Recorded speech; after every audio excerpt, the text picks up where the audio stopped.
The MO with Al Adamson was get the girl naked, get the action, violence on the screen, worry about the story later. But his grisly murder read like a page ripped from one of his screenplays. He was wrapped like a mummy and buried under the floor of the house. What turned Al Adamson's life of ghastly fiction into gruesome fact? It's the story you haven't heard. Al Adamson, Murder of a B-Movie King, on the E! True Hollywood Story.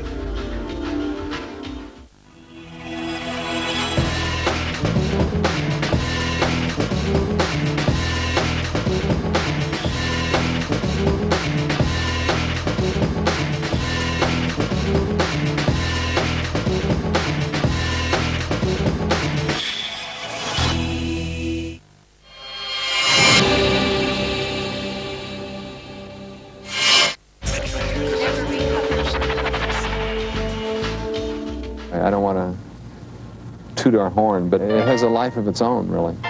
Cheers. To be able to get up, go to work, and laugh and get paid for it, that's something special. Cheers was indeed something special. For more than a decade, the gang in America's friendliest bar served up a barrel of laughs every Thursday night. Think of a film like Chinatown, where you had Nicholson at his peak, and you had Polanski at his peak, and you had Robert Towne at his peak. And Cheers had that feeling to it. These were the right people at the right time. Sam, Diane, Carla, Coach, Norm, Cliff, Fraser, Woody, and Rebecca became the toast of television, while the actors behind the characters reveled and sometimes wallowed in their success. Everyone was so famous that they couldn't almost bear to be there. In the next 2 hours, we'll relive those fanciful days in a place where everybody knew your name and reveal some hair-raising nights in places where nobody cared.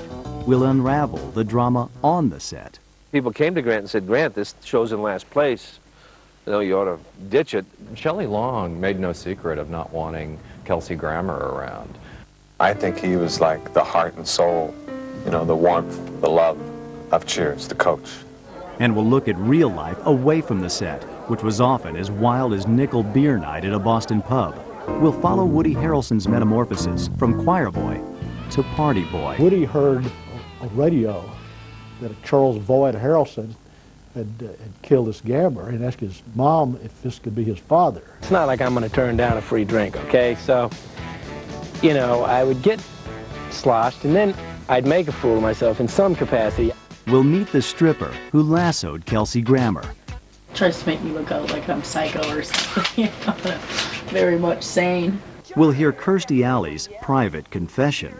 I was ruined, you know. I wanted to be an actress my whole life. I wasn't being an actress. I was just, you know, being a drug addict. And finally, we'll sit in on Ted Danson's infamous night at the Friars Club. I remember Ted's line about taking Whoopi home to his family and how she cleaned the house, and then there was some reference to the size of her genitalia. But the cast's off-screen misadventures could never overshadow the impact of a sitcom that may just be the finest ever produced. 60 million people watch that show a week. You can't put that together in your head. This is the story of Cheers, the E! True Hollywood Story.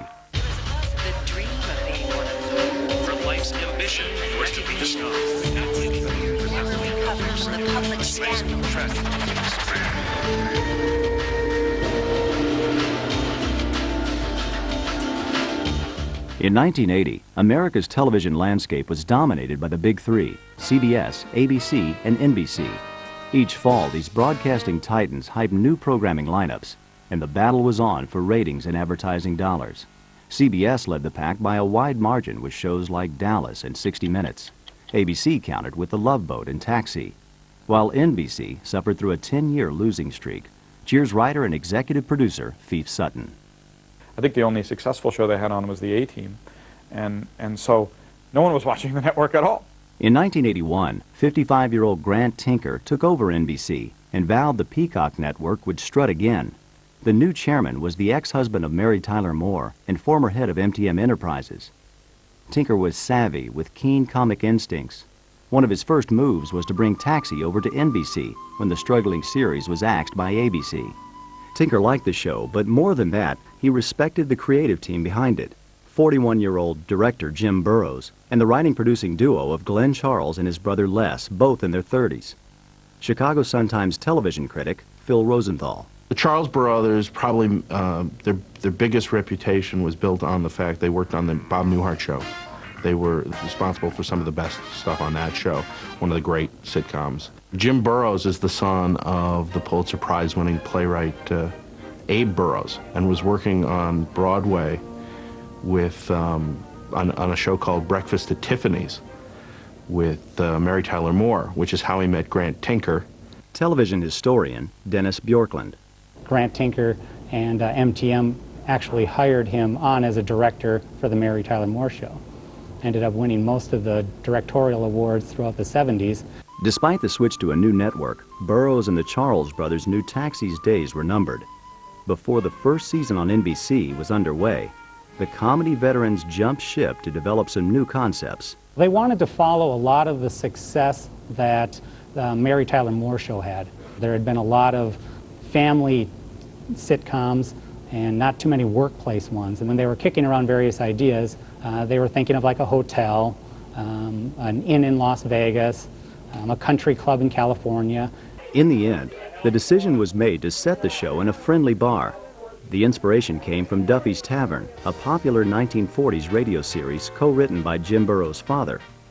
But it was Glenn Charles who stumbled upon the perfect location during a visit to Boston, a cozy neighborhood pub called the Bull and Finch. The patrons were very close with the workers.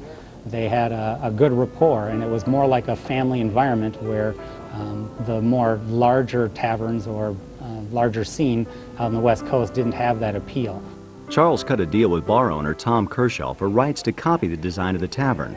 The price tag, $1. Glenn then flew back to California to pen the series pilot with his younger brother Les. The Boston pub was rechristened Cheers, and the two lead characters emerged. Sam Malone, a retired pro athlete and recovering alcoholic who owned the bar, and Diane Chambers, an intellectual, seemingly prudish woman who goes to work as a cocktail waitress. Jim Burroughs jumped aboard to direct and joined the Charles brothers in pitching the idea to Grant Tinker and the development team at NBC. Normally you have to produce a pilot in Hollywood before they'll commit to a series. You have to produce a one episode and say, here's what the show's about. Such was the Charles reputation and Burroughs as well, that they looked at the script, they loved the script, and they said, we're going to buy 13 episodes of this right off the bat. They didn't even have a cast at that point. So this was a leap of faith. Nor did Cheers offer a high-concept narrative device to hook audiences. Instead, the creators banked on clever writing, lively directing, and astute casting to turn the show into a hit. But reaching that lofty goal required a special bond between Sam and Diane. It was going to be a Tracy Hepburn kind of sparring of ill-suited lovers and take their relationship slowly so that they don't get together till the end of the first season. And that was a new idea. As far as I know, nobody had done that before. And then after that, every show did it. I mean, you couldn't get a show that didn't do it. Every show did it. And it's hard to remember how original that idea was. And that was what the show was about originally. It was about the clash between these two people, this intellectual and this jock. The Cheers team auditioned actors only in pairs. After an exhausting 6-month search, the field was narrowed from 150 couples to 3. One, big names, relatively speaking, was William Devane and Lisa Eichhorn. Lisa Eichhorn may not be a big name now, but she was at the time. She was seen as an up-and-comer. The second team would be Fred Dryer and Julia Duffy. The third, and considered the long shot, was Ted Danson and Shelley Long. In the original pilot script, Cheers owner Sam Malone is introduced as a retired NFL player. Actor Fred Dryer was a former defensive end with the LA Rams, making the Duffy-Dryer duo the odds-on favorite. Him being an ex-football star, he had a lot of at least popular appeal, and he did at least project the image of the athlete that would be the type of character that they wanted in the bar. 32-year-old Shelley Long, a former newscaster and veteran of Chicago's famed improv troupe Second City, was well suited for the role of Diane Chambers. Yes, committee is for our club, the Audis. And I got to tell you, it's not the foreign cars. It has to do with belly buttons. But her partner, 34-year-old Ted Danson, bore little resemblance to the gridiron warrior the producers envisioned as Sam. Danson was also damaged goods in certain NBC circles. The knock on Ted Danson was that he wasn't sympathetic. He had done a pilot, I think, for NBC at one point where he played a private eye who took his daughter out on assignments with him, and the testing came back saying, we don't like him. Still, Burroughs and the Charles brothers appreciated Ted Danson's understated quality and smooth repartee with Shelley Long. The Cheers creative team insisted Danson and Long be given a fair shot. Once they teamed up, all 6 of them, they found out that although Fred Dreyer and Julia Duffy had a pretty good audition, it was really Ted Danson and Shelley Long that stole the show. In 1981, Shelley Long and Ted Danson were offered the roles of Diane Chambers and Sam Malone. But there was one problem. With his lanky 6'2" frame, Danson looked more like he belonged on the diamond than on the gridiron. So with a few strokes of the pen, Sam became an ex-pitcher with the Boston Red Sox. Arizona-born Ted Danson was thrilled to be chosen. Danson was a classically trained actor with a degree from the Distinguished Drama Program at Carnegie Mellon University. For more than a decade, Danson shuttled between stage work, commercials, and daytime soaps, with some noted film work in between. E-Online columnist Ted Casablanca. Ted Danson had already received critical acclaim for The Onion Field and Body Heat, but it really wasn't until the Charles brothers and James Burroughs anointed him with his Cheers role that he really saw the likelihood of his big career to come. Danson desperately needed the job. 2 years earlier, his wife Cassandra Coates suffered a paralyzing stroke while giving birth to the couple's first child. The medical bills were staggering. At a reported $40,000 per episode, the Cheers gig was a godsend. It was like winning the lottery. Shelley Long, however, wasn't totally sold on Cheers. Long was coming off a starring role opposite Henry Winkler in Night Shift, and movies, not television, were her first love. Shelley Long already had a bit of a movie career going before Cheers came along, and I think she likes to think that it was more successful than it was at the time, and I think she thought a little bit that this was maybe beneath her big movie plans, doing a TV show. But she did like the script, she recognized that it was good. Jim Burroughs and the Charles brothers continued to court Long. In the summer of 1981, Shelley accepted the role of Diane Chambers, but only on her terms. A 5-year contract rather than the industry standard 7 years. We've got a great team of people. Because writing is everything in the comedy, and it's really tough to find and guys. Directing, and we've got one of the best there, too. I'd like to think that performing is... No, you're right. It's It's not important. We're tools. The producers were confident Danson and Long would click as Sam and Diane, but would TV audiences care?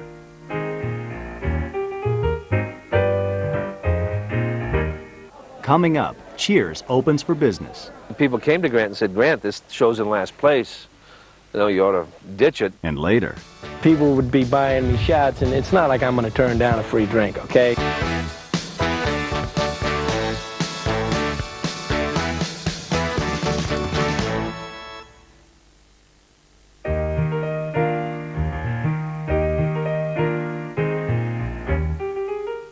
in 1981, Ted Danson and Shelley Long beat out stiff competition to win the roles of Cheers pub owner Sam Malone and cocktail waitress Diane Chambers. But the talent hunt was just beginning. With the lead roles cast, the next order of business for director Jim Burroughs and producers Glenn and Les Charles was to put bodies on the bar stools. They had decided, as all taverns need, they have to have a barfly. 2 people were narrowed down for that role. George Wendt was the primary one because he has the typical frame of a beer-guzzling barfly, and John Ratzenberger as well. Like Shelley Long, 34-year-old George Wendt was a veteran of Second City in his hometown of Chicago. Despite being booed off the stage on one occasion, the beefy actor loved the frenetic pace of improv and spent 6 years perfecting his craft.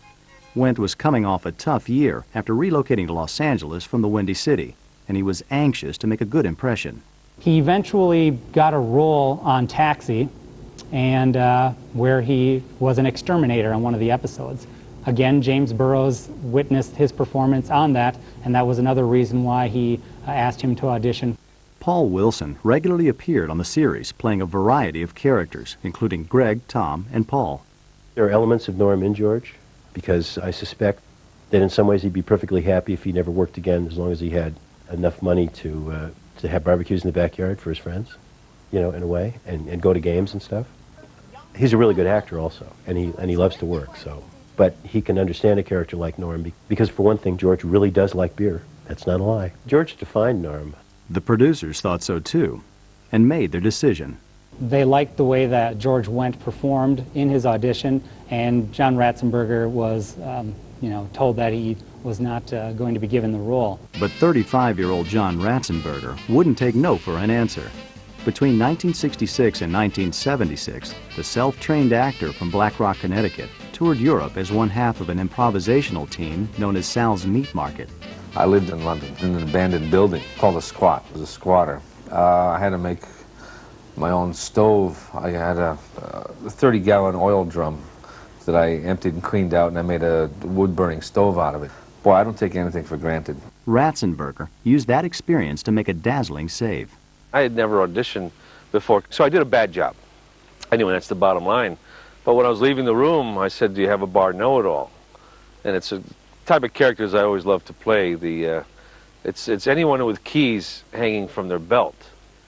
And I defy you to find anyone who has keys hanging from their belt not answering a question of yours, whatever it is. Because just hanging the keys there in public view, what they're broadcasting is, look at all the stuff I know. I'm responsible for a lot of stuff. I know a lot of stuff. I mean, that's the reason for the keys dangling. And so I went around their office and I improvised a little bit on this type of character. And I think really all I was trying to do was get my dignity back from doing a bad audition. And a couple of days later, they called and said they wanted to try that character out for a few episodes. And so that's how Cliff was born. With the barflies seated, the search began to find two quirky characters to help run the establishment and double as foils for Sam and Diane. The producers wanted a second waitress, someone to combat with Shelley a little bit, someone to add a little more tension. Carla Tortelli was the character that they wrote for that, and she was the feisty waitress, someone who had a bad life, someone who had a lot of anger inside her. One actress immediately rose to the top of the list. Rhea Perlman had some success doing Taxi. Danny DeVito, her husband, was the star of the show, and he was able to get her several guest appearances on that show. James Burrows, of course, was the director of those episodes, and he was impressed with Rhea Perlman's performance. Born in 1948 to Jewish parents on Coney Island, New York, Rhea Perlman grew up shy and insecure. Perlman had more in common with Woody Allen than the tart-tongued Italian-American bar wench Carla Tortelli. And that twist gave the role a special charm. Actress Rhea Perlman. She's got a lot of qualities that I wish I had in Like many what? situations. You know, I just wish that I had that thing to say. The final character in the ensemble cast was Sam Malone's bartending partner, Ernie Coach Pantuzzo. They wanted, again, someone to offset Sam Malone. Just like Carla Tortelli was going to offset and be the opposite of Diane, they wanted a bartender that was going to have a similar contrast. The producers zeroed in on two contenders, 1950s variety show host Sid Caesar, who was 59, and Nicholas Colasanto, a 58-year-old television director and actor with an impressive list of film credits, including roles in Alfred Hitchcock's Family Plot and Martin Scorsese's Raging Bull. The last thing I acted in was 3 years ago. It was the mafia chief in the Raging Bull. When I did read for NBC in Burbank, and I had not met Ted Danson, and he was all set in the role, and he was really very supportive, reading with me, which is much more stimulating than reading with a script girl who gives a kind of bland and straight reading. In a rare 1983 radio interview, Colasanto spoke about his first take on the simple but often profound character known as Coach. He's lost his wife, but it was a great life with her. And now his family are the people that come to Cheers. This guy has one object in life, is to have everybody love him. And then as a consequence, he's succeeded. Ernie may be a little damp in the attic, getting hit by baseballs, but the emotional things can work with him. He is still a ticking human being. Colasanto nailed the audition, and in the fall of 1982, the cast assembled to shoot the pilot episode of Cheers. Coach joined Sam behind the bar. Carla and Diane waited on customers. Norm and Cliff held court and drank beer. Actor and magician Harry Anderson later made frequent guest appearances on the show as con artist Harry the Hat, before moving on to a starring role in Night Court. Think of a film like Chinatown, where you had Nicholson at his peak, and you had Polanski at his peak, and you had Robert Towne at his peak, and you had Bob Evans at his peak, and you had Faye Dunaway at her peak, and John Huston. And this product this project could only have succeeded with those people at that time. And Cheers had that feeling to it, that serendipity to it, that these were the right people at the right time. There was a magic to it. A strong cast and veteran producing team seemed to put Cheers in a class by itself. Critics were treated to an advanced screening of the pilot, and the reviews were glowing. All that remained was for American TV audiences to pass judgment. On Thursday, September 30th, 1982, they did. That evening, Cheers debuted at 8 p.m. and bombed. Cheers was the worst ranked episode of all the TV shows that week. It ranked 77th out of 77 shows. NBC had bought these 13 episodes on the strength of the script, and then while they had great faith in the quality of the show, viewers were not exactly flocking to it. But then, in all fairness, viewers were not exactly watching NBC that season. It was a rough go. The once upbeat cast was convinced that Cheers would soon be out of business, but the chairman of NBC was not ready to close the doors. It was Grant Tinker who kept it on the air because he enjoyed it. And I think he's might be the last of the, gut instinct studio heads. I doubt very much if Cheers was today that we'd last 5 episodes. The 33-year-old president of entertainment at the network was also a big fan. Brandon Tartikoff wrote a note saying to the effect that he didn't want to live in a country where Cheers was not a hit show. But the rallying cry from the executive suite did little to increase viewership. In the spring of 1983, season 1 of Cheers mercifully came to an end. The series was still mired near the bottom of the ratings and seemed headed for sitcom obscurity. For all the effort they put into it and all of the hype that was built up for it, it was a grave disappointment to see it end up last in the ratings. But critics continued to praise the intelligent comedy, and Brandon Tartikoff dug in his heels. That summer, viewers warmed up to reruns of Cheers, while cast members toured the country promoting the series. We were like 68 out of 68 at one point, and we laughed. 2 weeks ago we were 44, and I don't think there's been any other show that's consistently worked its way out. Yeah. Meanwhile, the Emmys were announced. The show audiences love to ignore was nominated for a surprising 13 awards. On September 25, 1983, Cheers won for Outstanding Comedy Series, Outstanding Directing, and Outstanding Writing. Shelley Long also walked off with the prize for Outstanding Lead Actress in a Comedy Series. Suddenly, Cheers was the toast of Hollywood. Is this a vindication of a long road? I don't know about vindication. That sounds like we're coming from behind or something. But a confirmation. Yeah. An affirmation. Yeah, absolutely. I think we're running out of Asians here. Yes.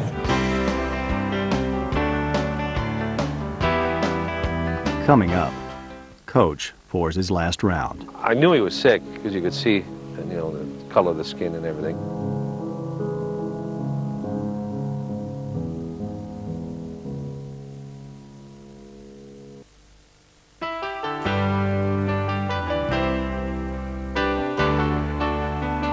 In the spring of 1983, Cheers finished its freshman year near the bottom of the ratings pile, but the series scored with the critics and then won a bunch of Emmys.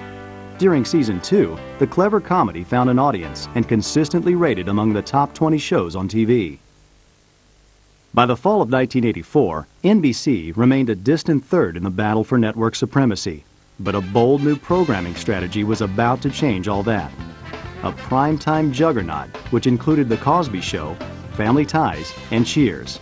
It wasn't really until The Cosby Show came to NBC that NBC really took off into the stratosphere, and Cheers caught a ride on that. By season 3, Cheers was the place to be on Thursday nights, and the cast couldn't get enough of the friendly surroundings. There was a lot of laughter on that set, so to be able to get up, go to work, and laugh and get paid for it, that's something special, regardless of what you do. I don't care if you're installing mufflers. But not everyone was laughing. Shelley Long was a perfectionist who took her role as Diane Chambers very seriously.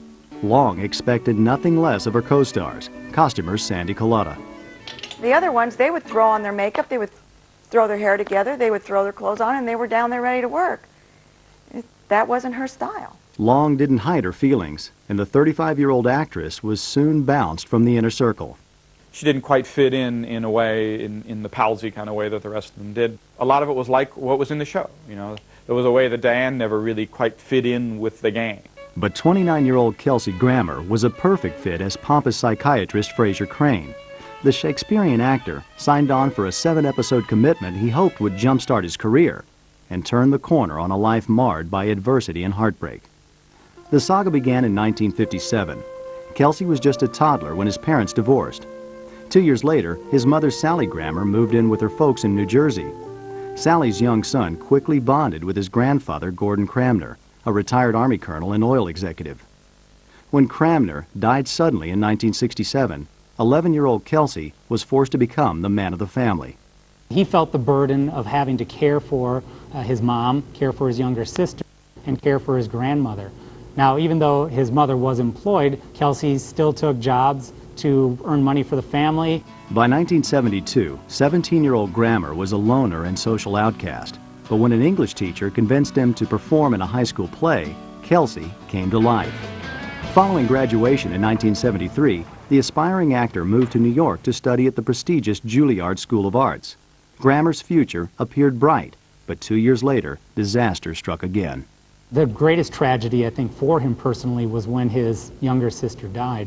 It was in 1975, and she was working in Colorado Springs at a Red Lobster, got off work, was waiting outside, and a group of individuals were going into the Red Lobster to rob the establishment. And they saw her on the curb, took her into the car, and drove her to some secluded alley, and ended up raping her, stabbing her 42 times, slitting her throat, and leaving her for dead. 17-year-old Karen Grammer managed to crawl to a nearby trailer park. Her lifeless body was later found on the doorstep of a stranger's mobile home. He was very close to his sister, and he had always cared for her. She was the baby of the family, and when he was 13, that he made a point to take care of her, to make sure that her needs were met, and even when she was older and on her own, still felt a closeness to her. And he kind of blamed himself for her death, that he wasn't there for her, he wasn't there to protect her as he always had been in the past. Kelsey started acting out. Drugs and alcohol became close companions. 9 years after the tragedy, Grammer joined the cast of Cheers. By then, he had a serious substance abuse problem. But there was no hint of drug use on the set, and Dr. Frasier Crane quickly became a favorite with fans and colleagues, except one. Shelley Long made no secret of not wanting Kelsey Grammer around. She saw that this guy was a comic genius and was stealing her spotlight. And she would do things like insist that he not have funny lines. Shelley noticed that having two intellectuals in the bar created a conflict. The producers ignored Long's protests, and Frasier Crane became a Cheers regular. Then, in December 1984, the most beloved member of the cast, Nicholas Coach Colasanto, began to struggle with his health. I knew he was sick because you could see, the color of the skin and everything, and he'd, just rest more. And sure, there was a concern, but beyond saying you're okay, and if someone doesn't offer a lot, then you sort of back off just out of respect. Memorizing lines became increasingly difficult for 60-year-old Colasanto. He always had his lines hidden somewhere.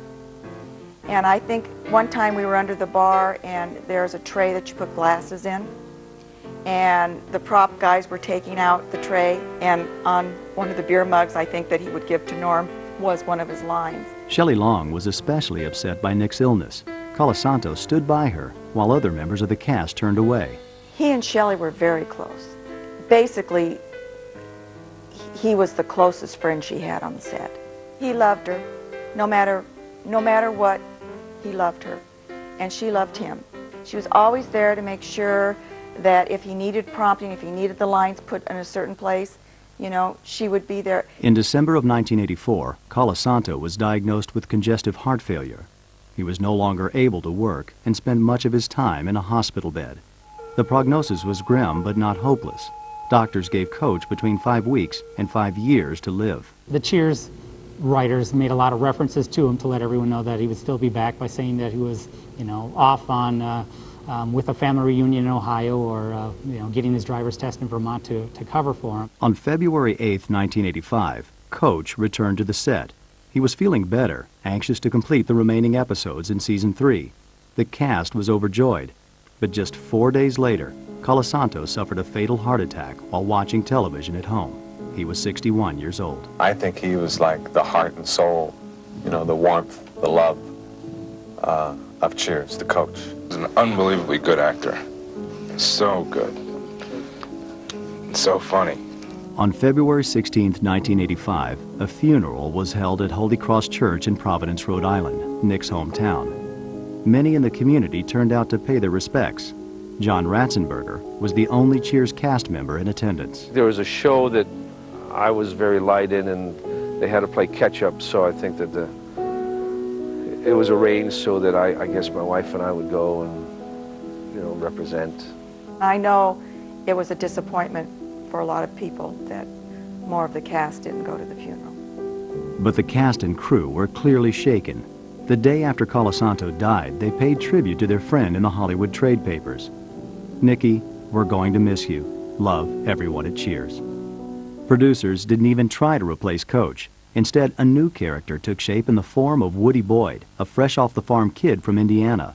Boyd moves to Boston with a single dream: to become a bartender in the big city. The loss of Nicholas Colasanto was a huge loss, and it was felt by viewers and certainly by the cast and the people behind the scenes.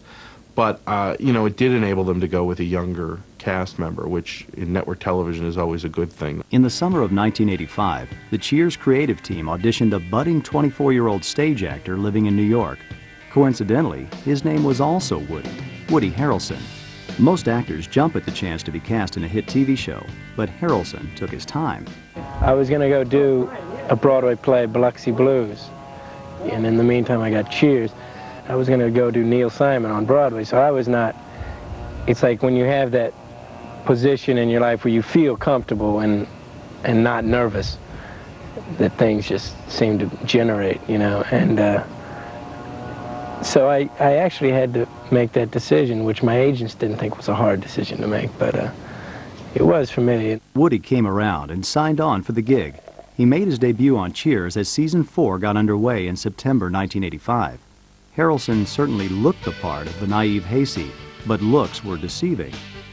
You know, what's interesting about Cheers is that it's almost the more talented you are on that show, the more messed up your life is in real life. And Woody Harrelson is probably the best example of that. Woodrow Tracy Harrelson was born in Texas in 1961. His childhood was hardly idyllic. Texas Monthly investigative reporter Gary Cartwright. His father deserted him in 1968, so Woody didn't know much about his father. He was a very young child at the time. He had some behavioral problems, so they put him in a special school, the Briarwood School. One morning in 1969, when Woody was being driven to school, the third grader heard a shocking news report on the radio.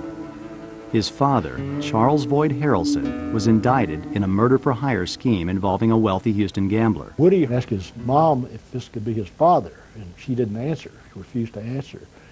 But he said to himself, how many Charles Voigt Harrelsons can there be?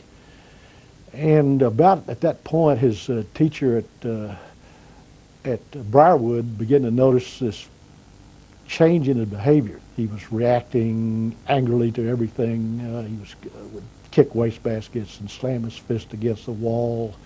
At one point, stabbed her in the leg with a stick. 5 years later, in 1974, Diane Harrelson moved the family to Lebanon, Ohio. 13-year-old Woody found solace in the strong values of the Christian community. When I was a kid, I was a very religious kid, you know, and that's probably where some of my theatricality comes from, you know.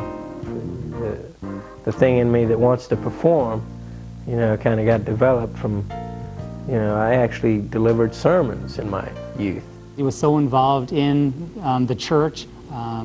He did consider going into the priesthood. He took theology, a lot of theology, while he attended Hanover College in Indiana. Later that year, Woody learned his father was released from prison. But just 8 months after rejoining society, the elder Harrelson was involved in another contract killing. The victim was federal judge John Wood. Apparently, a drug dealer was dealing with Judge Wood. He hired Charles to murder the judge because he was going to be going on trial. And then the drug dealer turned him in for a lighter sentence. In 1981, during his sophomore year at Hanover College, Woody was stunned to receive a letter from his estranged father, who was locked up in a San Antonio jail awaiting trial. Charles Harrelson asked that his son visit him at the facility. Woody was confused and overwhelmed by emotion, but felt compelled to go. Charles Harrelson, I'm sure, played with his head, did head games on him. Who knows what went on between father and son, but you can see the change in Woody Harrelson from that point. On December 18, 1982, 43-year-old Charles Boyd Harrelson was convicted of murder 1 and sentenced to 2 life terms in federal prison. When Woody heard the news, he lashed out. He's drinking, he drops his religious affiliations, starts using drugs at some point, starts brawling, getting in fights, becomes the antithesis of the nice kid that grew up in Lebanon, Ohio. Woody took his first drink at age 20 and did not look back. In Columbus, Ohio, in the winter of 1982, he was arrested for public drunkenness. Harrelson was fined $390 and released. By 1983, Woody Harrelson was lost and confused. His only salvation was the drama program at Hanover College, where he showed promise as a leading man in a production of Tennessee Williams' Cat on a Hot Tin Roof. Frequently kids with behavioral problems channel that anger and negative energy into creative things, acting and writing and the creative arts. Harrelson stepped behind the bar at Cheers in 1985, but his troubles were far from over. Coming up, Woody's pub crawl. A friend of mine told me they saw you in this bar and you were wasted, you know, and it's like, hold on, is this the image I want to perpetuate?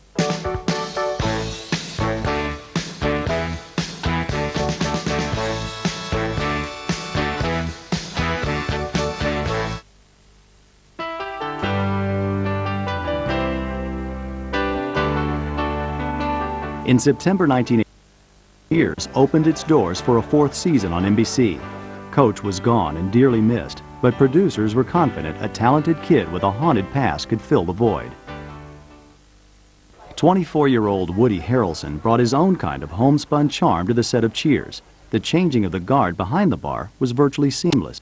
He had big shoes to fill, but everybody just loved him. I mean, he was just a exuberant, fun guy and a really good actor. He always found a way of playing the stuff so against what you were expecting it to be, and he was just really funny. Woody was the ringleader of a lot of things on that show after he came. Because it was so calm and mellow when Coach was there, and everybody was pretty much in control. And all of a sudden, you know, everybody was like doing their thing.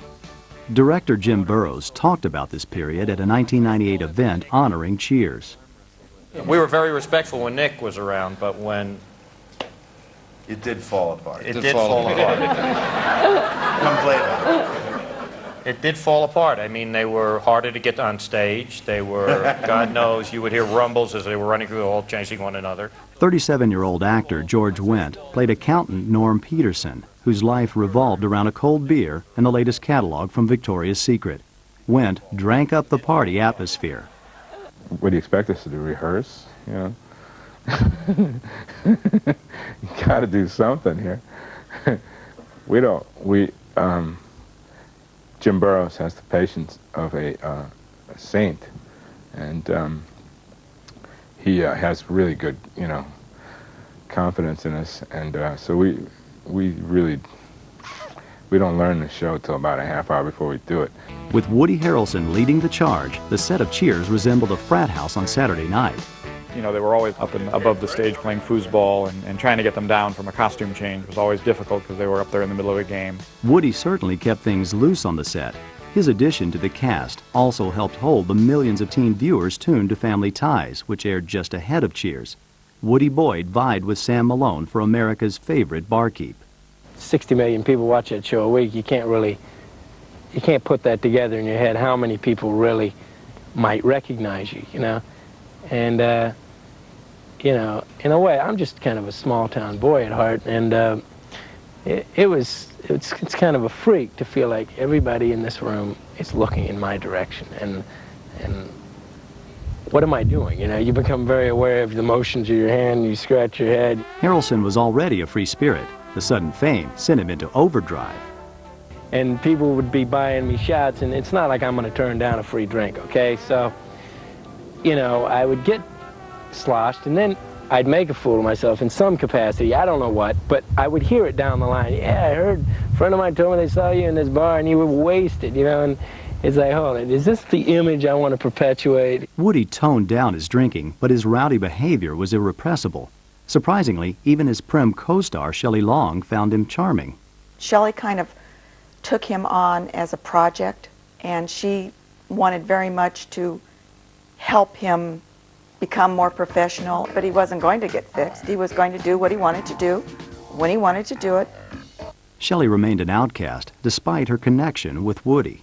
Cheers was one of the biggest boys' club around, and guys were acting out off camera and on camera. Shelley was cramping their style. Shelley was prissy off camera and on camera as well, and they didn't really like having her around. The feeling was mutual. Soon after Cheers ended season 4 in the spring of 1986, Long left for New Mexico to shoot the film Outrageous Fortune, a comedy co-starring Bette Midler. Shelley Long thought that Outrageous Fortune with Bette Midler would be a huge box office success for her. It would be her ticket out of Cheers. And in a way it was, but it was not a sign of things to come. Still, Shelley was not a quitter. Following the summer hiatus, Long returned to the set to fulfill her 5-year commitment to the show. In September 1986, the 5th season of Cheers began where season 4 left off, with the series riding high in the ratings. By mid-season, the Cheers creative team of Jim Burrows and Glenn and Les Charles decided barmaid Carla Tortelli should fall in love. 38-year-old Jay Thomas joined the cast in a recurring role as Eddie LeBec, a goalie with the Boston Bruins. Thomas was immediately struck by the chill that surrounded Shelley Long. Shelley would sit away from everybody, and they were not nuts about Shelley, and she wasn't nuts about them. So I come on the set, and of course I sit with Shelley Long, and I chatted up with her, and I look over and I see that there's no one sitting with her at like lunchtime. Shelley had a routine, and she had a way of working, and if she didn't get each of her meditation, her phone calls, her whatever's done, she just didn't feel like she could work, so everybody got to wait. Late in 1986, the high-strung actress kept the studio audience in limbo during a Tuesday night taping of the show. Fed up, Ted Danson stormed into Long's dressing room and raised hell. It was probably the only time I ever saw them really get into a confrontation. Long had had enough. In December of 1986, Shelley notified producers she planned to exercise the exit clause in her contract. Long's decision sent the producers scrambling. The actress who made Diane Chambers a household name was offered a one-time bonus to stay, $500,000. Long said no. Ironically enough, Shelley Long is a bit of a TV snob. And actually, I think that fed her character quite well, because she's always a little acting as if she's too good for, you know, the rest of the gang at Cheers. And in reality, in real life, that's sort of how she felt. In early 1987, Outrageous Fortune was released nationwide. The movie was generally panned by critics, but audiences liked the pairing of Long and Bette Midler. The picture eventually grossed an impressive $52 million at the box office. As she prepared to exit Cheers, Long was flooded with film offers. Despite personal differences, the cast of Cheers was fully aware of Shelley's contribution to the series. Ted Danson was reportedly very upset when Shelley Long made it evident that she was taking off, because he thought that was going to ruin his show. He wasn't sure if the show could survive without her. During the final episodes of season 5, the writers launched a preemptive strike to soften the impact of Long's departure. And all of a sudden, the scripts were more kind of down, and she didn't have really good parts, and she was made to play, you know, not as nice as this person as she wanted to be. The plan was simple: shift the focus of Cheers away from the on-again, off-again relationship of Sam and Diane. Enter Bebe Neuwirth. The 27-year-old Tony Award-winning Broadway actor and dancer joined the cast as Frasier Crane's buttoned-up cerebral girlfriend, Dr. Lilith Sternin. Part of Cheers' success was the producers and the writers having the presence of mind to respect the characters and see how this character of Lilith affected the character of Frasier. And it opened the door to so many really interesting and unusual and very funny situations for Frasier. In fact, many of the barbs exchanged by Lilith and Frasier became sitcom classics. The Sam Diane characters were just going through the motions, but it was the Lilith Sternin and Frasier Crane bitter relationship that really prompted a lot of the interest and a lot of the fan support at the time. In May 1987, Shelley Long said goodbye to Cheers. In a special two-part episode, Diane Chambers finally agrees to marry Sam Malone, but in the end, she leaves the groom at the altar to chase her dream of writing a novel. When director Jim Burrows yelled cut for the final time, everyone on the set wondered if Shelley's swan song was also the last call for Cheers.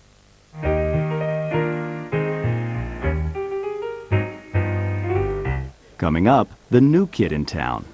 She's an incredible energy around the set. Kirsty, Earth Mother, biker chick from hell. I don't know.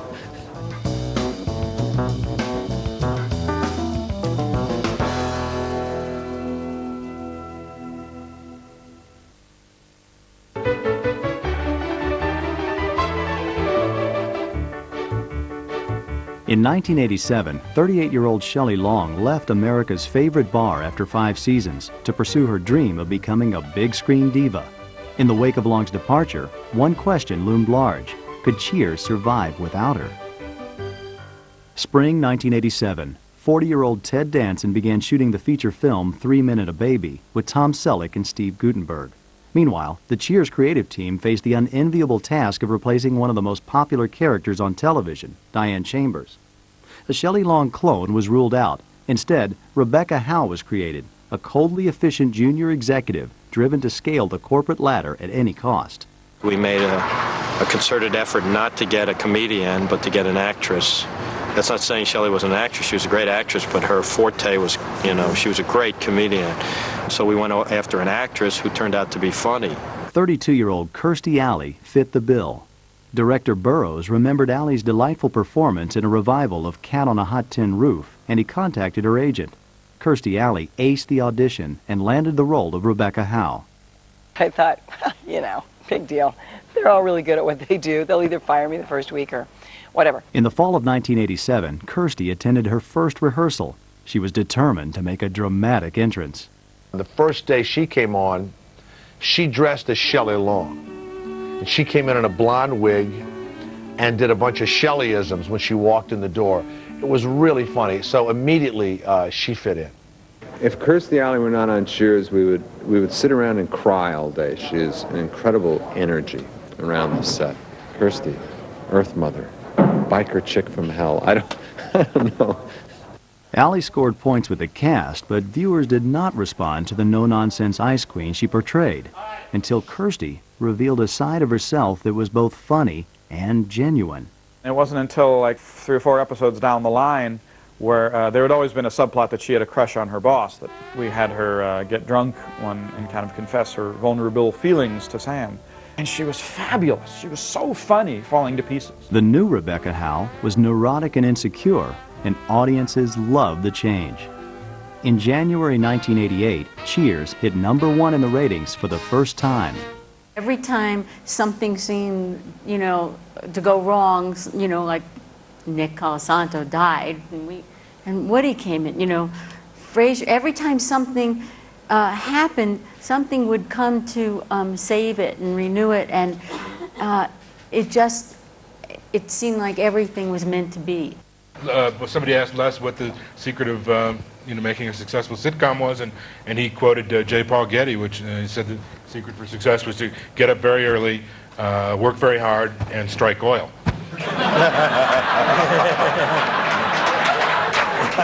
Cast member Ted Danson also hit the mother lode. 3 Men and a Baby was one of the top-grossing movies of the year. Danson and the rest of the Cheers gang were having a ball, except Kelsey Grammer, 32-year-old Grammer was tormented by forces he couldn't control. Well, at that point, his drug problem was quite severe.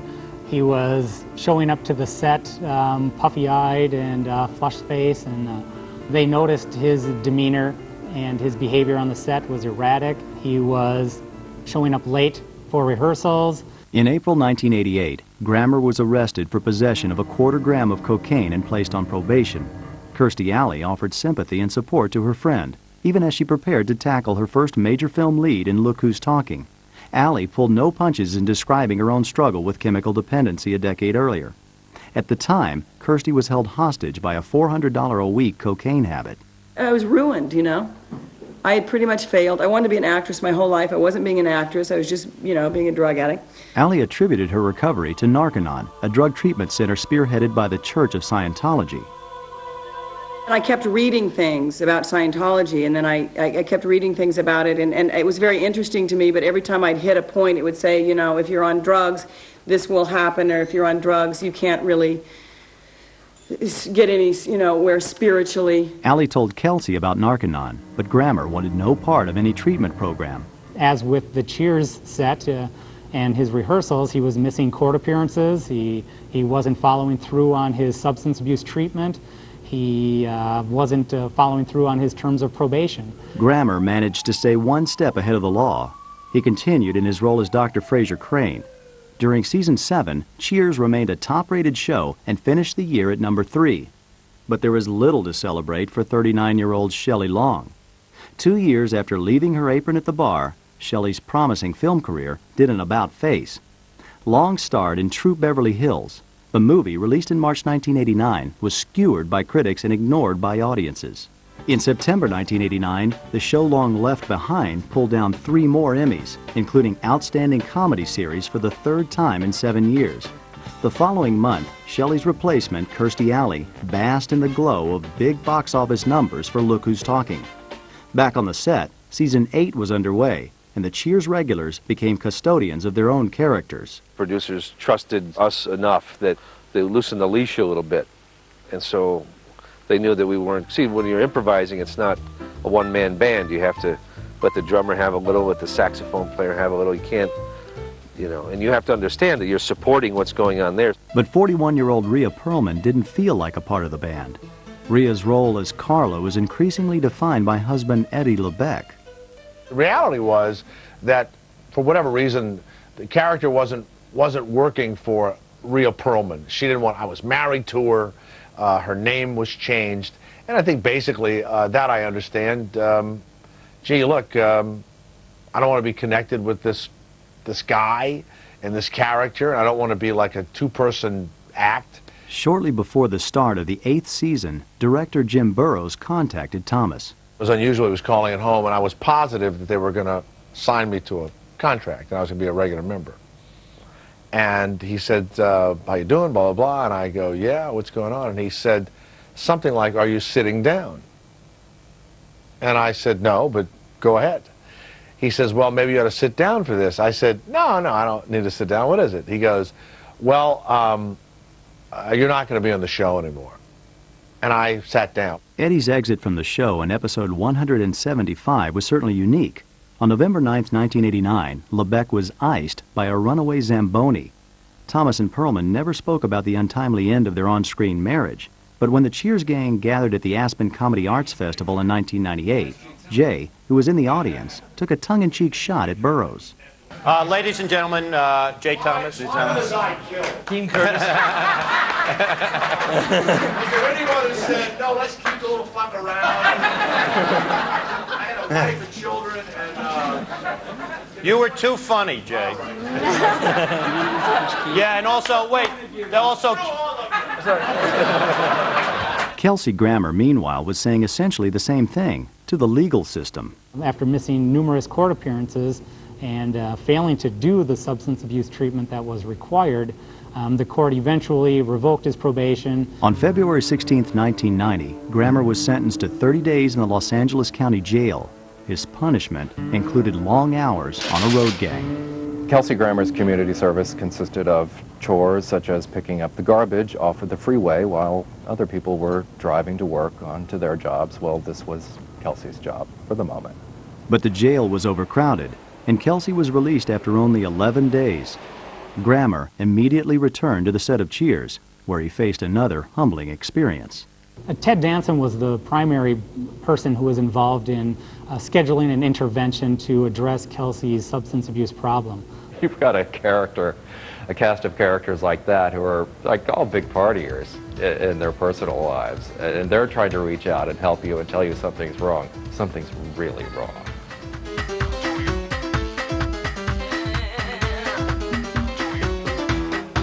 Coming up, too much of a good thing. Everyone was so famous that they couldn't almost bear to be there. It was an interesting thing.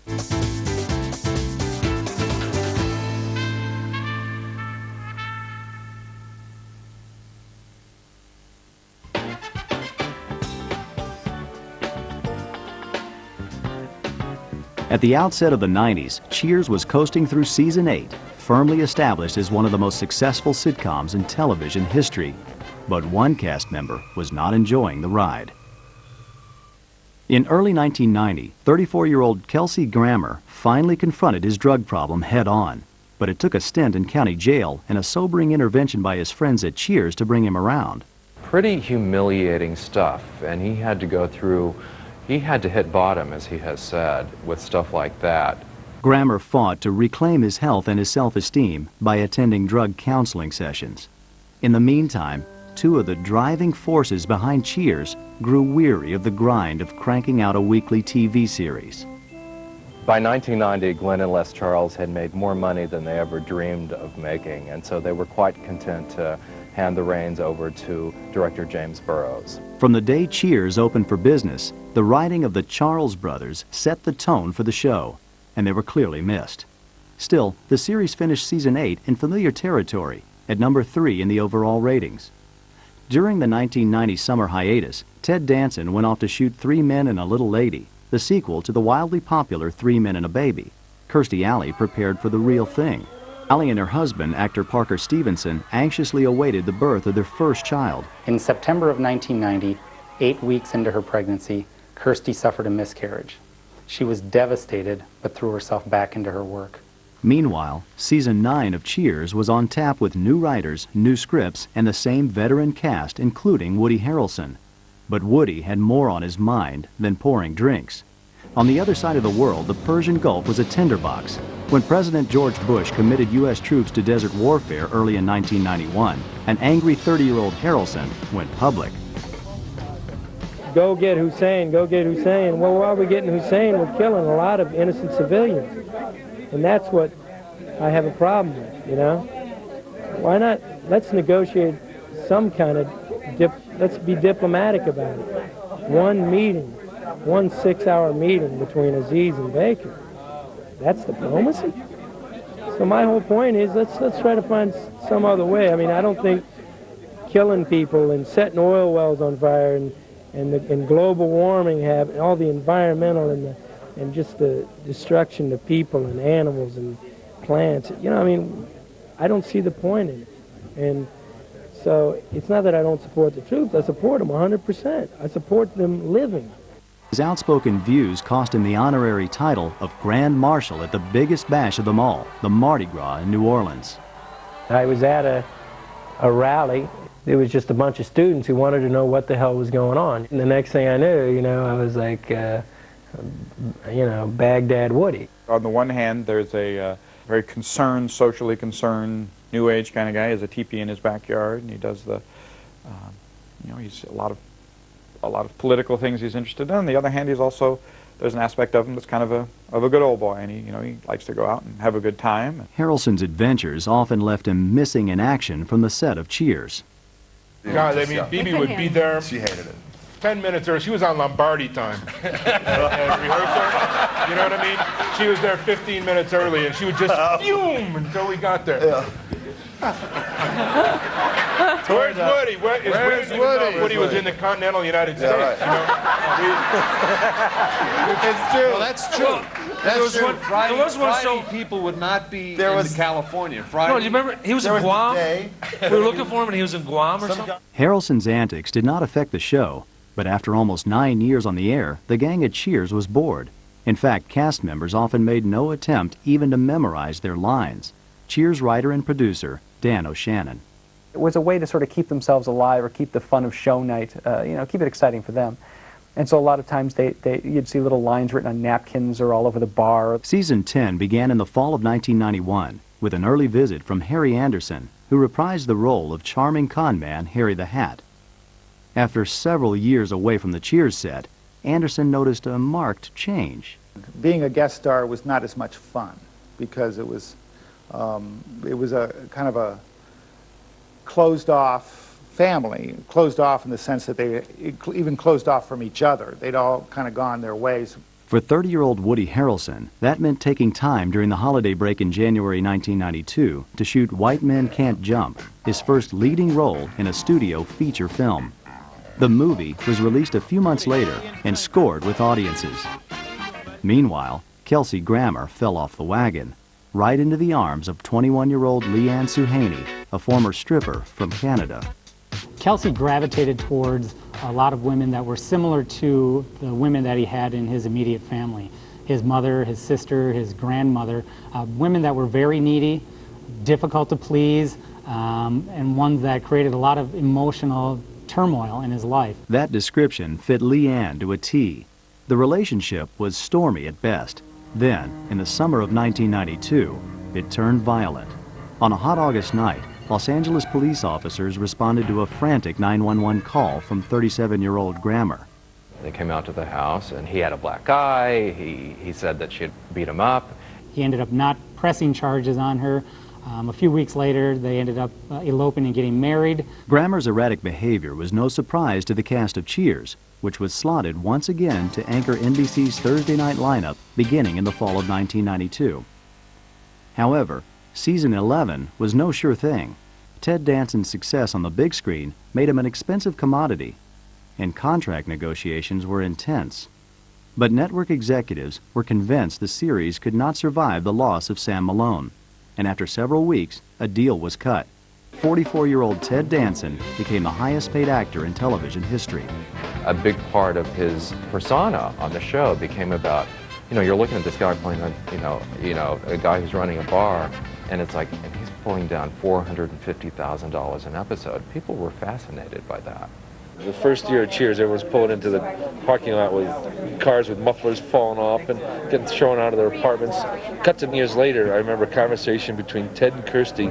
They're discussing how difficult it is to find a good live-in chef. Roger Rees played Rebecca Howe's roguish boss in Paramore, millionaire Robin Colcord. Everyone was so famous that they couldn't almost bear to be there. It was an interesting thing. You know how when something is so nice, it becomes a burden? And I sensed that in them. They loved it, but too many people had said to them, oh, you're fantastic as Sam, or you're fantastic as Norm. It's a big burden. And that they turned up at all, I'm amazed at. On that Tuesday night, they had to be funnier, more accurate, more brilliant than anyone else in the whole country. Maintaining that edge became downright impossible. To compensate, scripts increasingly called for fewer words and more action, in the form of slapstick comedy. How do you top the stories where a bunch of guys are sitting around talking? You can't keep topping it with more talking. And so stories get to be a little more physical, a little bigger. You had episodes where people were bursting through walls, or a fan would lift Carla through the air, or it's just people were getting stuck in places all the time. The hijinks on the set only added to an overall lapse in discipline. Bebe and I would turn up early in the mornings because we came from theatre, but no one else would come to rehearse until about 12. Right? We'd just sit there waiting, and with the guest characters of the week, and then the other characters would come later because they just got it down like that. That's the way they behaved. 33-year-old Bebe Neuwirth was anxious to return to the Broadway stage. She asked to be written off the show. In a November 1992 episode, Lilith decides to run away and live in an ecopod, leaving her husband, Dr. Fraser Crane, in the lurch. Neuwirth agreed to return to Cheers for occasional guest shots. I was never actually comfortable with the work process of a television sitcom, and even under the best possible circumstances, which Cheers was. A few weeks later, producers and network executives were hit with another defection, and this one really hurt. Ted Danson announced he was leaving Cheers at the end of season 11, and no amount of money would change his mind. He didn't think that the character could go any further. He felt artistically he had taken it as long as he could.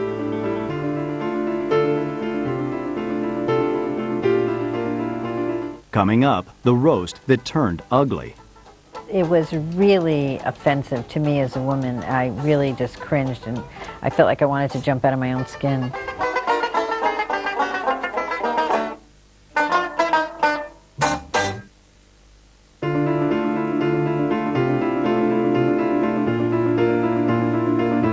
In the fall of 1992, 44-year-old Ted Danson announced last call at Cheers after more than a decade playing womanizing bartender Sam Malone.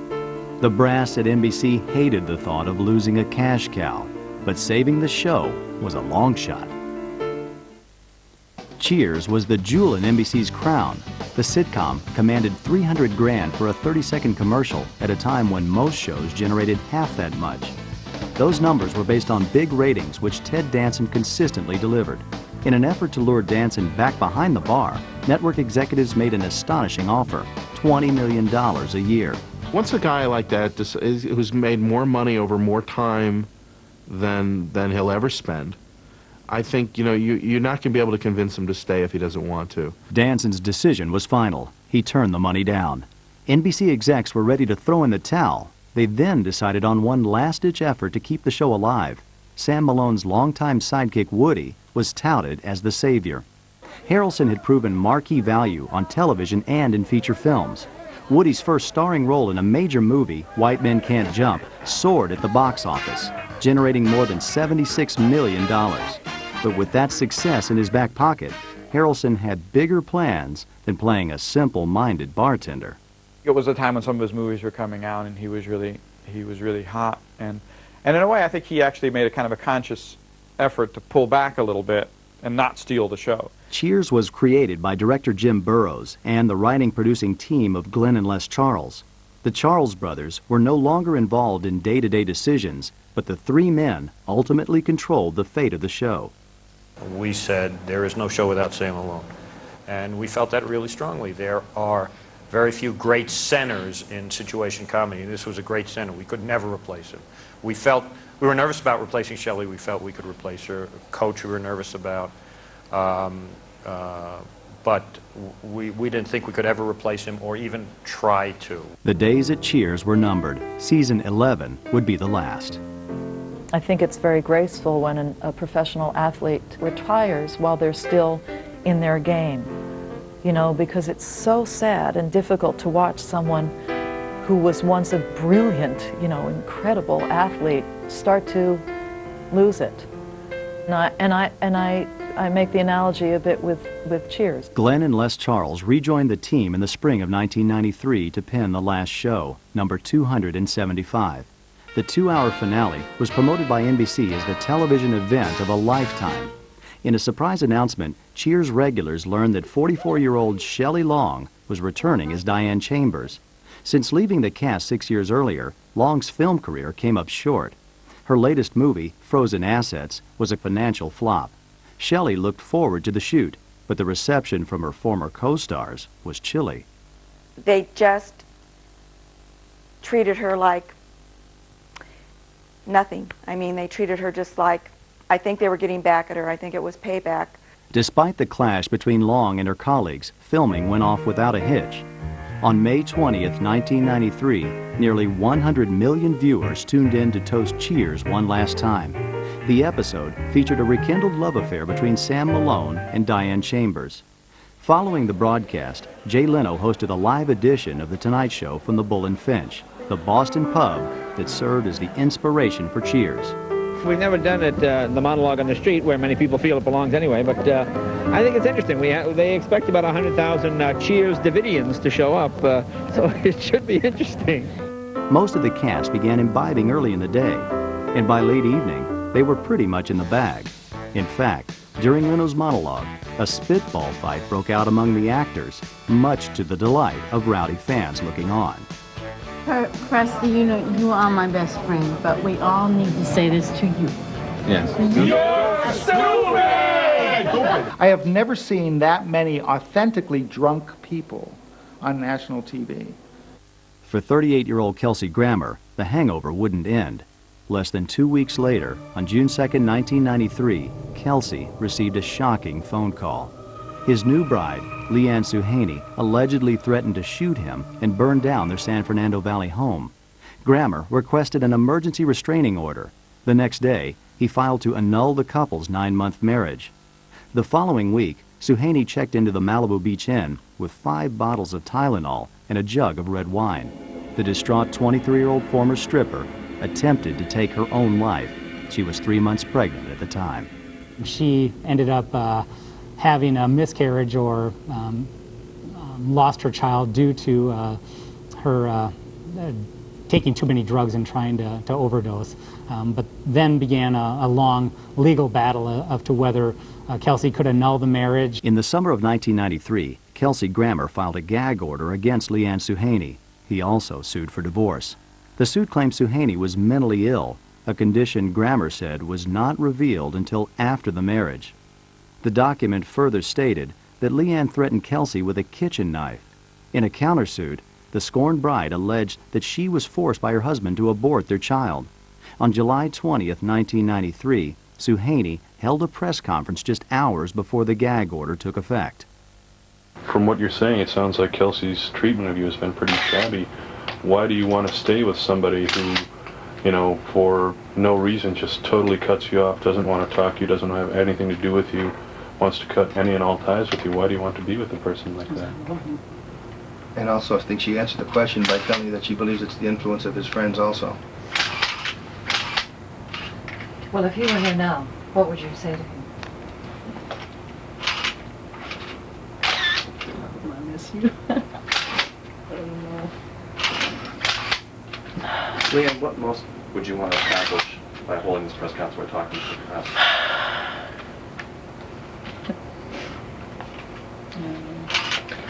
To let Mr. Grammer know, mind. and to let Mr. Grammer know that she cares, that she wants to try to do something to get back together. I'm not the Wicked Witch of the West. You know. Do you think that you've been perceived that way up to this point? Oh yeah. You know, tries to make me look out like I'm psycho or something. You know, very much sane. Grammer disagreed. The divorce proceedings moved ahead. However, Kelsey Grammer wasn't the only Cheers cast member with marital problems. When the series kicked off in 1982, Ted Danson was a struggling actor devoted to his baby girl and seriously ill wife, Cassandra Coates. Fast forward 11 years to the fall of 1993. 45-year-old Danson was filthy rich and involved with actress and comedienne Whoopi Goldberg.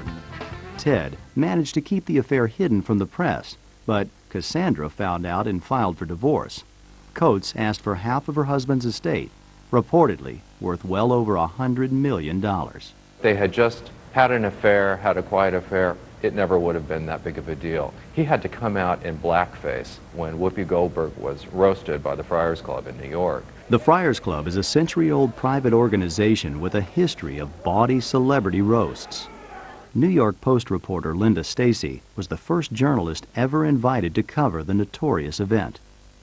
A friar's roast is supposed to be your contemporaries roasting you and saying terrible things to you and you know, bringing you down a notch, and it's all supposed to be very funny. I'm a member of the Friars Club. People say horrible things about each other on a daily basis, and those roasts can be the filthiest, most politically incorrect things. The 1993 guest of honor was 37-year-old Whoopi Goldberg. Whoopi requested Ted Danson as roastmaster. During a press conference before the October 8th event, Danson promised an equal opportunity roasting. Hey, Whoop, you think this is going to be any more tame because you're a woman? You think the roast is going to be any more tame because you're a young lady? Are you crazy? Me? Do you know my word? Ted kicked off the festivities by walking on stage sporting a top hat, his face covered in black grease paint. Danson's entrance had the club's members in stitches, but his comments left many of them stunned. I remember Ted's line about taking Whoopi home to his family and how she cleaned the house, and then there was some reference to the size of her genitalia, and it was really offensive to me as a woman. I really just cringed, and I felt like I wanted to jump out of my own skin. So did many others in the audience, including New York Mayor David Dinkins and talk show host Montel Williams. Ted continued his racially charged monologue with a crack about his first sexual encounter with Whoopi. The stunned audience responded with deafening silence. Danson plowed ahead anyway. Ted said if they had children, they'd be brown children, and if they ever got diarrhea, they'd think they were melting. When the diatribe finally ended, a waiter brought a sliced watermelon to the podium. Ted took a bite, turned to Whoopi, and said, "I do think I remember you saying, 'I dare you.'" Danson then introduced Mayor Dinkins and left the stage. More silence. Immediately following the roast, Stacy pounded out a story, including all the lurid details. I wrote the story, and then I hopped on a plane and went to a bar mitzvah in Texas, and I turned on the TV the next day, and my story was all over the TV, and people were trying to find me. I had no idea it would turn into such a gigantic thing. Neither did Ted and Whoopi. Their not-so-secret affair became big news. Montel Williams devoted an entire show to the fiasco. Whoopi was incensed. Montel Williams, leaving 15 minutes into the roast, cannot be depended on to give an accurate picture of what went on. Part of what Ted's roasting was about being proud of me.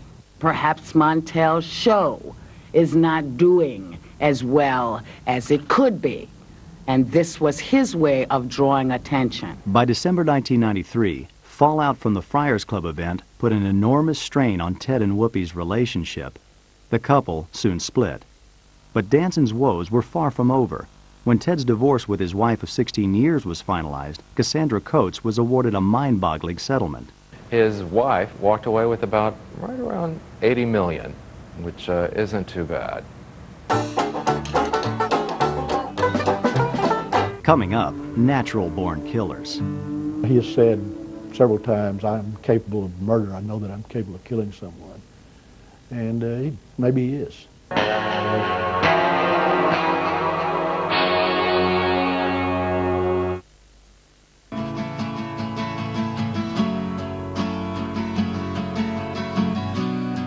In 1982, Cheers debuted as the lowest-rated show on television. 11 years later, the regulars were household names. Thanks to syndication, Sam, Woody, and the gang continue to serve up big laughs in 38 countries around the world, and fresh viewers belly up to the bar every day. A whole new audience of kids. We got a whole new audience that didn't exist when we started, so.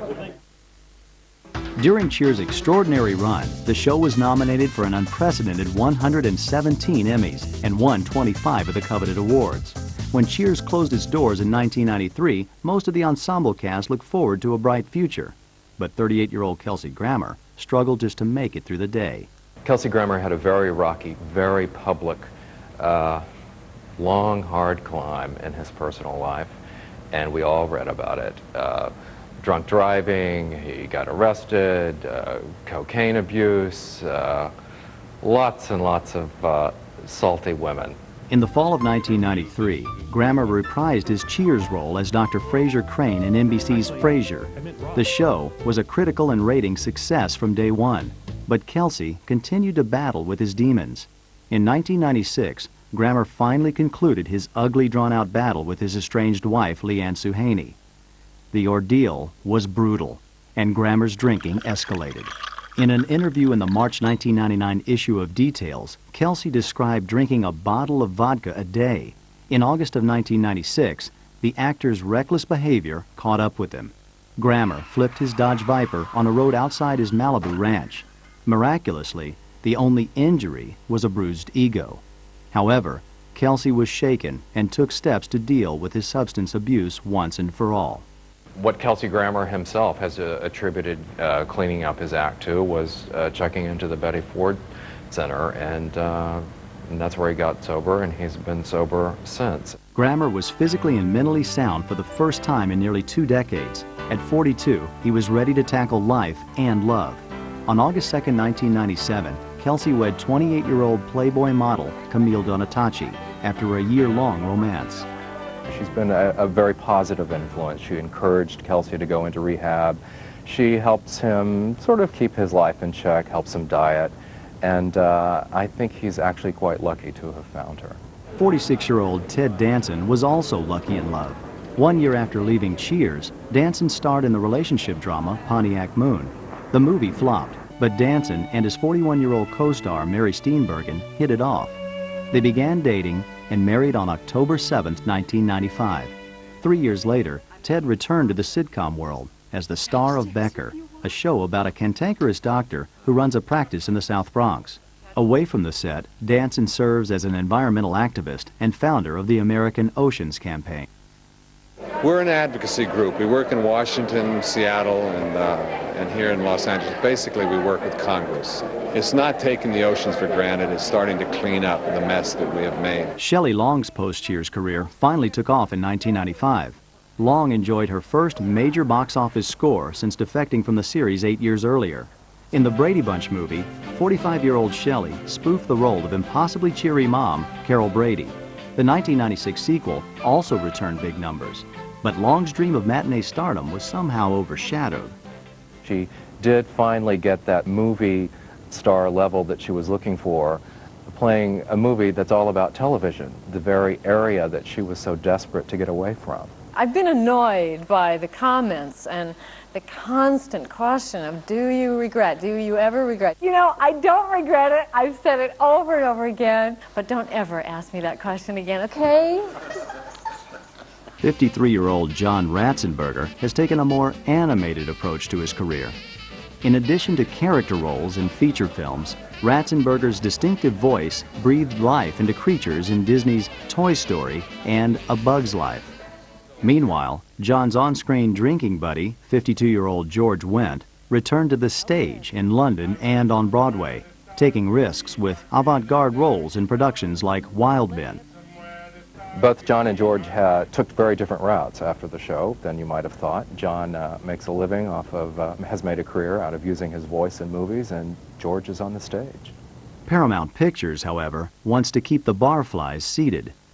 In 1993, the studio sold merchandising rights to open a chain of Cheers theme bars, complete with life-sized mechanical figures dressed like Cliff and Norm. Ratzenberger and Wendt sued, claiming that Paramount has no right to use their likeness for publicity. Paramount attorney Robert Chapman. When people have heard about it, they said the robots don't look anything like them. The actors disagreed and have litigated the matter for close to a decade. In the fall of 2000, the U.S. Supreme Court turned down a petition to rule on the case, and the suit remains unresolved. Woody Harrelson was the only member of the Cheers gang to sustain a successful film career. In 1994, Harrelson delivered a chilling performance as Mickey, a cold-blooded trigger man in Natural Born Killers. The film's director made no bones about exploiting the painful childhood of his leading man to get results. One reason Oliver Stone wanted Woody Harrelson for Natural Born Killers is because he naturally has that in his past. His father's in prison, his father's been, you know, convicted of murder, and he knew that Harrelson would tap into all that frustration and anger. You know, he has said several times, I'm capable of murder. I know that I'm capable of killing someone. And maybe he is. When the character Mickey Knox in Natural Born Killers says, I never killed anybody who didn't deserve it. That's almost word for word from something that his father said. During the 90s, Harrelson alternated between high-profile studio projects like People vs. Larry Flynt and edgy independent features like Welcome to Sarajevo. Woody also wrote and directed plays. Between films, the free-spirited actor continued his political activism. In 1996, Harrelson called a press conference in Boonesville, Kentucky to announce the planting of hemp seeds. The action, he said, was to protest state laws, which barred the use of cannabis for clothing, fuel, and paper products. What he's doing with hemp is really an interesting idea, because, you know, you would reduce the need to cut down as many forests if you started using industrial hemp as fiber sources for paper. Throughout his prolific career, Woody remained committed to life as a bachelor until his relationship with longtime assistant Laura Louie became more than business. In 1993, Laura gave birth to Woody's first child, Denny Montana. A second child, Zoe, followed 3 years later. On September 22, 1998, 37-year-old Woody and 35-year-old Laura Louie made their relationship official in a marriage ceremony held in Costa Rica. On January 28th of 2000, 50-year-old Rhea Perlman celebrated her 18th year of marriage to actor and producer Danny DeVito. After her own sitcom, Pearl, failed in 1996, she has devoted most of her energy to her husband and 3 children. She is still doing small bit parts in minor movies, and but doesn't have any interest, at least right now, to go back into a series or to do any major roles. She's content with her family life. Kirstie Alley's marriage to Parker Stevenson was not as blissful. In December 1996, 45-year-old Alley ended her 13-year union to the former Hardy Boy, citing irreconcilable differences. Kirstie's always been very much into being the movie star. And Parker was too for a while, but I think that he tired of it. I think that he got tired of the spotlight. In 1997, Kirstie achieved a measure of success on the NBC sitcom Veronica's Closet. Critics were harsh, but the series survived 3 seasons mostly due to Alley's popularity. Kirstie also derives much happiness from her children, William True and Lily Price.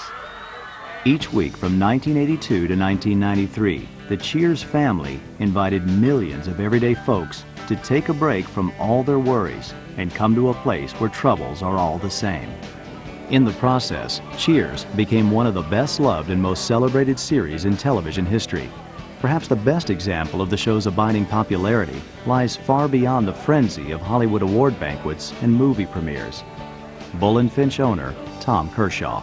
As a neighbor once said, he said, Tom Kershaw is lucky. The show endured for 11 years, and it became one of America's sweethearts. Back in 1981, Kershaw sold the floor plan to producer Glenn Charles for $1. By 1993, the Boston pub generated more than $7 million annually through the sale of beer mugs, T-shirts, shot glasses, and other Cheers collectibles.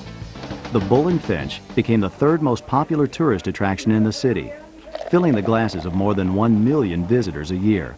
Tom Kershaw loves to meet and greet the adoring fans, and before they leave, everybody knows his name.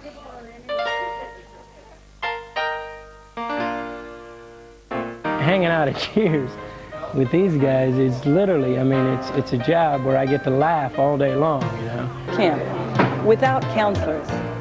I don't want to toot our horn, but it has a life of its own, really. Oh! What's hole? Thank you, Jeff. We lost. Well, nice game, Woody.